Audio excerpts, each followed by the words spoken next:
Sveicināti, mani sauc Ēriks, un šoreiz es jums parādīšu, kā uzinstalēt Windows XP. Jau iepriekšējā video pamācībā es jums rādīju, kā BIOSā uzstādīt, lai pirmais darbotos disks.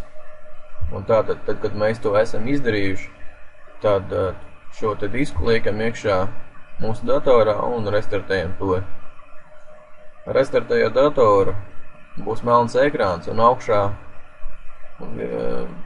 augšējā malā būs uzraksts Press any key for boot CD, jeb kaut kas tam līdzīgs. Un tieši tajā brīdī nospiežam jebkuru taustiņu uz klaviatūras, un mums parādīsies zils ekrāns. Šeit sāk darboties Windows disks, un mums parādās daži uzraksti. Tas, kas mums vajadzīgs, ir pirmais punkts uzinstalēt Windows. Spiežam pogu Enter uz klaviatūras. Nospiežam Enter. Nākošais ir licences noteikumi, vienkārši uz klaviatūras nospiežam F8, lai akceptētu. Tālāk mēs redzam, ka mūsu diskus un partīcijas. Tātad, ja mēs vēlamies kādu partīciju vai disku izdzēst, jeb sadalīt pēc sava prāta, tad spiežam pogu D. Tālāk Enter un L. Tieši tāpatās arī ir nākošo bultiņu uz leju. D. Nospiedīsim L un Enter. Tālāk, ja mēs negribam radīt papildus, jeb izveidot papildus partīciju, mums pietiks ar vienu, tad spiežam Enter un sāksies Windows instalācija. Ja mēs gribam sadalīt, tad spiežam C un norādam nākamā diska daudzumu. Šeit mēs nospiedīsim Enter un formatēsim disku. Tālāk jums nekas nav jādara, tikai jāgaida, kad aizies procenti līdz galam. Kad būs beigusies formatēšana, tad dators pats restartēsies. Neuztraucieties, nekas traks te nenotiks.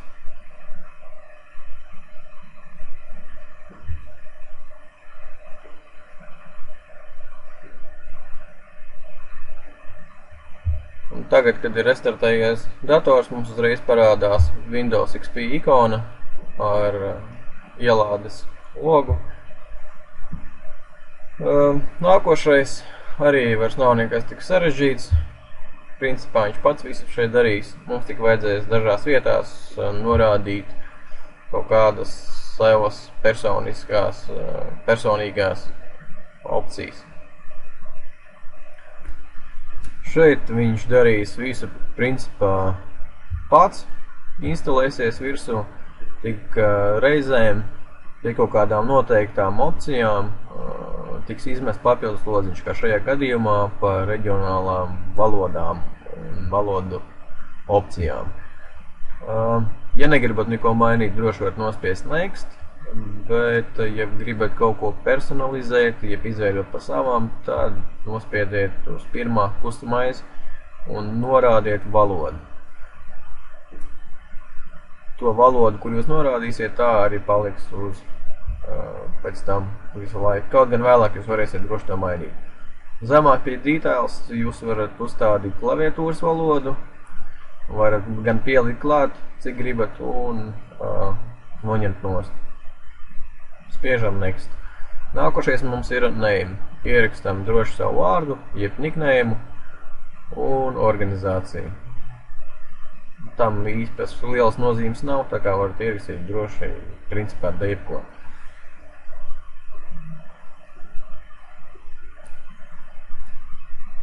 Tālāk spiežam Next. Šeit, ja gribat, varat atstāt kā ir, ja nē, tad jūs varat arī ierakstīt computer name, tas būs vairāk vajadzīgs, ja jūs kādreiz būsiet saistīti ar kādu citu kompjuteri. Pie paroles, ja jums vajadzēs paroli, tad uzreiz šeit varat norādīt, ja nē, tad nenorādiet paroli un jums viņas arī nebūs.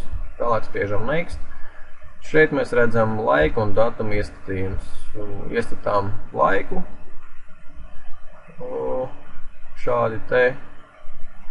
Un norādām datumu. Zemāk mēs norādām savu laika joslu. Mums par cik Latvijā, tad droši vien tas būs +2, bet šeit es kā piemēru uzlieku citu. Ķeksītis nozīmē to, kad dators pats automātiski sekos līdzi laika izmaiņām. Tad jums nevajadzēs pašiem griezt pulksteni uz priekšu vai uz atpakaļ. Ja jums viņu vajag, tad atstājiet ķeksīti, ja nevajag, noņemiet. Tālāk spiežam Next un turpinām mūsu instalāciju.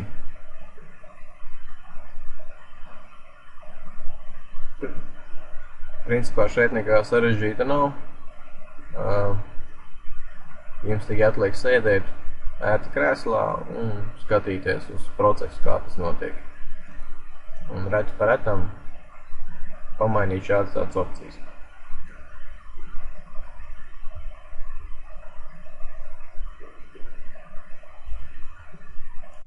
Un tad, kad būs beigusies instalācija, tad dators atkal restartēsies, pēc kā jau ielādēsies pats Windows.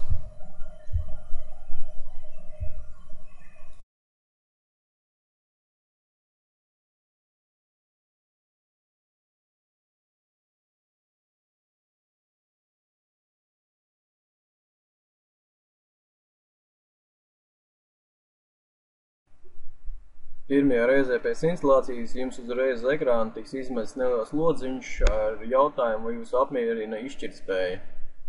Tur jūs droši varat norādīt OK un vēlreiz nospiest OK. Pēc kā tad arī startēsies pat Windows operētāja sistēma. Šeit ievadām paroli, ja mums viņa bija ievadīta jau sākotnējos iestatījumos. Ja nē, tad vienkārši nospiežam uz ikonas un ieejam iekšā Windows sistēmā.